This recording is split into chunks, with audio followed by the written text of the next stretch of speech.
নমস্কার বন্ধুরা, কেমন আছেন সবাই? Welcome to Kitty's innocence. আজকে আমরা আবার চলে এসেছি নতুন একটি রেসিপি নিয়ে। পুরো ভিডিওটা দেখবেন, আশা করি খুবই ভালো লাগবে। এই রেসিপিটা বানানোর জন্য আমরা নিয়ে নিয়েছি 300 গ্রাম মতন চিংড়ি মাছ মিডিয়াম সাইজের। তার সাথে নিয়েছি রসুন, চিলি ফ্লেক্স, গোলমরিচ গুঁড়ো, কাসুরি মেথি আর নুন, আর নিয়েছি ফ্রেশ ক্রিম আর দুধ। এবার ফ্রাইং প্যানটা গরম হলে দিয়ে দিলাম বাটার। দেখুন বাটারটা মেল্ট হচ্ছে, দেখতে খুব সুন্দর লাগে, আর যখন এর মধ্যে চিংড়ি মাছটা পড়বে একটা অপূর্ব সুন্দর গন্ধ বেরোয়, ভীষণই ভালো লাগে। এবার দিয়ে দেবো আমরা চিংড়ি মাছগুলো আমরা বাটারের মধ্যেই ফ্রাই করে নিচ্ছি, আর এর মধ্যে দিয়ে দেবো অল্প পরিমাণে নুন।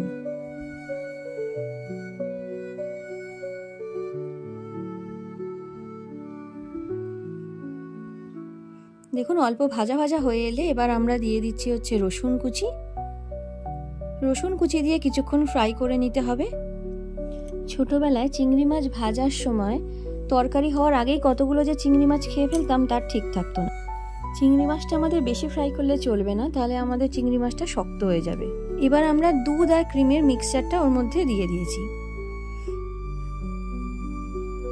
আমার প্রেগনেন্সির সময় যখন আমি মাছ, মাংস, ডিম কিছুই খেতে পারতাম না, তখন মামনি এইটা আমায় মাঝে মাঝেই করে খাওয়াতো। এটা আমার মুখে তখন ভীষণ ভালো লাগতো। এটা এখনও আমার ইভেন ভীষণ ভালো লাগে। এটা তোমরা অবশ্যই করে খেও। আমরা যে পরিমাণ ক্রিম ইউজ করেছি তোমরা এর থেকে একটু বেশি ইউজ করতে পারো। আমরা একটু কম ইউজ করেছি যেহেতু আমার বাচ্চা খাবে। আর চিজও ইউজ করতে পারো। একটু চিজ যদি তোমরা ওপর থেকে ছড়িয়ে দাও রান্নাটার মাঝে, তাহলে এটা আরও সুস্বাদু লাগবে। এবার হচ্ছে মশলা অ্যাড করার পালা। প্রথমে দিলাম গোলমরিচের গুঁড়ো, তারপরে ধীরে ধীরে দিয়ে দেবো সব মশলাগুলোই। তারপর দিলাম কসৌরি মেথি, তারপরে দিলাম চিলি ফ্লেক্স, আর আগেই নুনটা দিয়ে দিয়েছিলাম, তোমাদের বলেইছি। বাড়িতে বাচ্চা থাকলে চিলি ফ্লেক্সটা দেওয়ার আগে আপনারা তুলে রাখবেন, যেটা আমিও করেছি, আজকে মেয়ের জন্য তুলে রেখেছি। মশলাটা দিয়ে দেওয়ার পর আমরা ভালো করে ওটাকে মিক্স করে নিচ্ছি।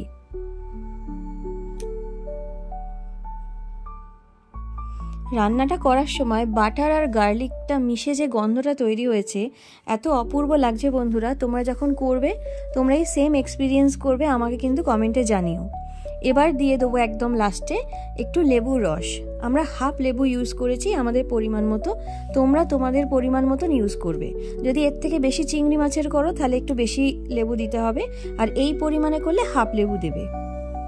দেখো আমাদের রেসিপিটা তৈরি হয়ে গেছে, ভীষণ টেস্টি। তোমরা বাড়িতে বানিয়ে খেও আর আমাদের জানিও যে কেমন লাগলো। আর ভালো লাগলে আমাদের চ্যানেলটা সাবস্ক্রাইব করে দিও আর লাইক করে দিও। Thank you.